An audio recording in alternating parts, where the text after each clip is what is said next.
मला माहिती आहे की माझ्या चुलत काकांच्या मुलीचं लग्न आहे. लग्नाचा पहिला कार्यक्रम जो आहे तो आज पार पाडला. तर आमच्याकडे सुरुवातीला देव आणावे लागतात. तर आमच्या घराजवळ साई मंदिर आहे. तर तिथं काकू, मम्मी, आत्या जेवढे पाहुणे आले होते सगळे देव आणायला गेले. देव आम्ही घरी आणले आणि घरी आणल्यावर देवांची पूजा केली आणि आमचं जेवढं कुटुंब जमलेलं असतं ते देव डोक्यावर घेऊन आम्ही नाचवतो सगळे.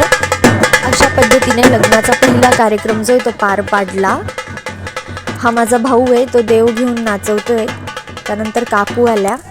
हे माझ्या आत्यांचे मिस्टर आहे, ते मांडव दरवाजाला बांधताय. आमच्याकडे प्रथा असते की मामाचं ते मांडव बांधत असतात दरवाजाला. तर तुम्हाला जर माझा आजचा व्लॉग आवडला तर माझ्या चॅनलला लाईक, शेअर, सबस्क्राईब करा. नेक्स्ट जे पुढचे लग्नाचे एक फंक्शन जे ते तुम्हाला बघायला लवकरच मिळतील. सो वॉच करा. थँक्यू. सायकल सोन्याची सीट चल जयश्री डबल सीट.